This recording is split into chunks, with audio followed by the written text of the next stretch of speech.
Chapter 18, With All Deliberate Speed. In 1958, Catherine Goebel and her research group took on what seemed like the world's most interesting challenge, sending a human being into space. NASA reorganized the research team so that they were doing all they could to turn spaceflight from a comic book fantasy into a reality. The Space Task Group, set up to be the nerve center of the new operation, was made up of many engineers and female computers from Catherine's group, the Flight Research Division, and PARD, the rocket specialists. The new group decided that their first space mission needed an appropriate name, so they decided to call their effort Project Mercury, named for the god of travelers in Roman mythology. The space program brought a lot of attention to Hampton, Virginia. Unfortunately, even as the engineers and mathematicians at Langley embraced the future, the state seemed stuck in the past, unwilling to let go of its segregationist policies. Virginia's legacy as the birthplace of humanity's first step into the heavens would have to compete with its embarrassing reputation as the country's most outspoken opponent to the integration of public schools. Virginia schools were in chaos. Some schools had tried to comply with the Supreme Court's decision requiring states to integrate their schools with all deliberate speed. The governor refused to allow integration, so he ordered that the doors to those schools be chained shut. 13,000 students found themselves sitting at home in the fall of 1958. Black and white families struggled to send their children to private schools or to move their school-age children to live with relatives in other areas where they could get an education. In 1959, Virginia's government finally reopened most of the schools in the state, but the administrators in Prince Edward County, which included Farmville and Dorothy Vaughn's former high school, R.R. Moton, chose to defund the school system rather than integrate. They just stopped giving the schools the money they needed to stay open.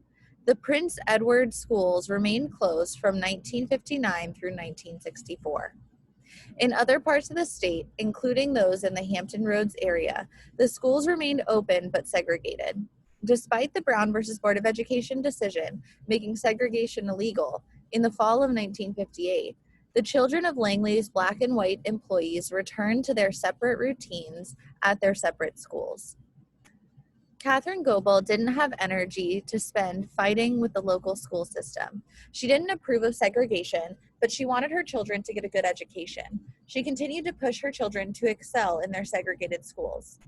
She was still trying to balance the demands of being a single mother and working at a demanding job. She still lived with the grief of having lost her husband years before, but she didn't let that side of her life show in public. Between work life and home life, Catherine regularly attended worship services and sang in the church choir.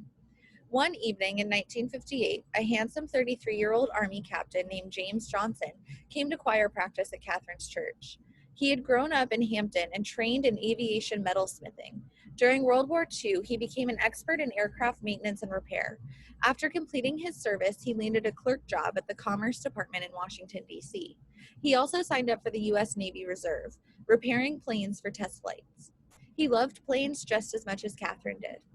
Catherine hadn't intended to fall in love, but she and Jim, began dating.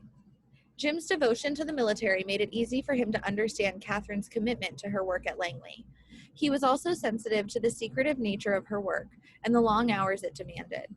During this intense period of competition with the Russians, people at Langley often worked until 10 p.m. or later. The Mercury mission. Catherine worked long hours on her new assignment involving Project Mercury. In a less urgent time, the researchers at NASA might have followed a slower and more systematic approach to their work, conducting careful and measured investigations of all possible options in space travel.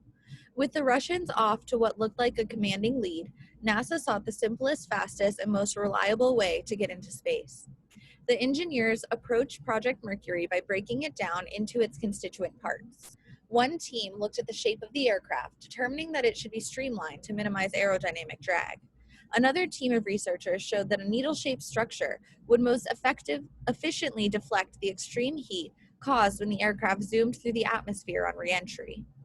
They recommended a blunt-based body, something shaped like a cork, which would create a shock wave as it came back to Earth, minimizing the extreme heat and keeping the person inside safe.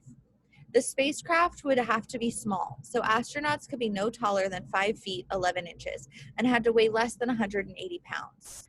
Each astronaut candidate was required to be a qualified test pilot younger than 40 years old with at least a bachelor's degree. After months of searching, NASA selected the final crew. In 1959, NASA held a press conference to present the Mercury 7 astronauts to the world: Alan Shepard, Gus Grissom, Gordon Cooper, Wally Schirra, Deke Slayton, John Glenn, and Scott Carpenter.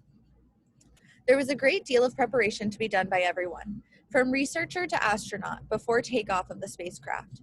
NASA assigned the astronauts to an office on the Langley campus next door to the Space Task Group. Langley employees loved catching a glimpse of the astronauts, who had become celebrities, walking around the campus. The Mercury 7 trained hard, both physically and in the classroom, preparing their bodies and their minds for the unprecedented journey ahead of them.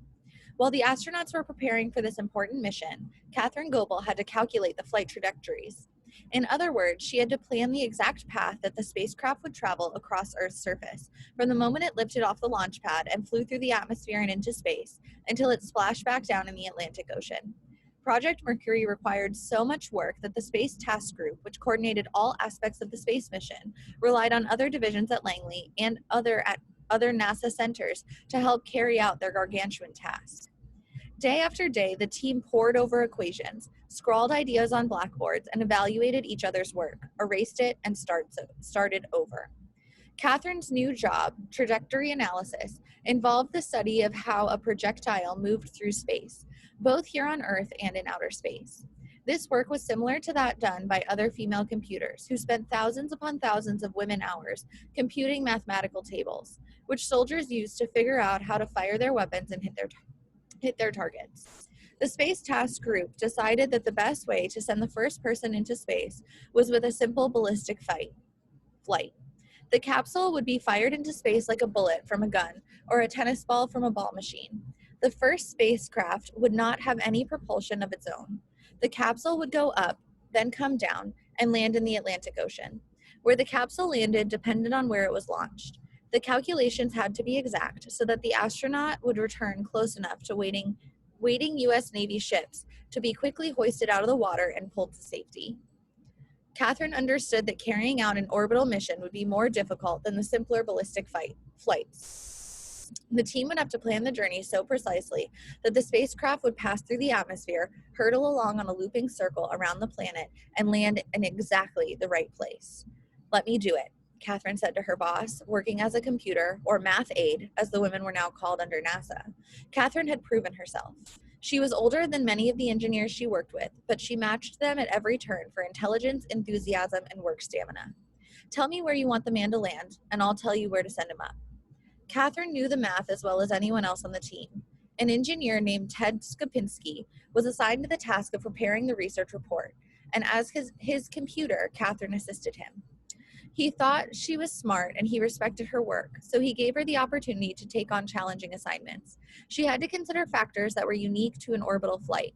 For example, she needed to take into account the fact that Earth isn't a perfect sphere, but a little bit squat, like a mandarin orange. She also had to factor in the speed of Earth's rotation. Everything had to be spelled out, quantified, and identified. Over the months of 1959, a 34-page research paper began to take shape. It was remarkably complex, filled with equations, charts, and tables of calculations. "Catherine should finish the report," said Ted, the engineer she had been collaborating with. "She's done most of the work anyway." Catherine's boss, Henry, had a reputation for being less than supportive of the advancement of female employees, but Ted encouraged her to put the finishing touches on her report. Her boss grudgingly gave in after Ted made the case for her. The report was titled "Determination of Azimuth Angle at Burnout for Placing a Satellite Over a Selected Earth Position." After 10 months of editorial meetings, analysis, recommendations, and revisions, the report was published in September of 1960. It was the first time a woman working in the Aerospace Mechanics Division had managed to get her name on a research report. For Catherine, the completion of the report marked the beginning of a new phase of her life, not just at Langley, but at home too. Somehow, during the long days of 1959, she accepted an offer even more enticing than being invited to the editorial meetings at work. Jim Johnson asked her to marry him. The couple wed in August of 1959. When she asked When she put her name on the final draft of her first research report, she signed her new name, Katherine G. Johnson.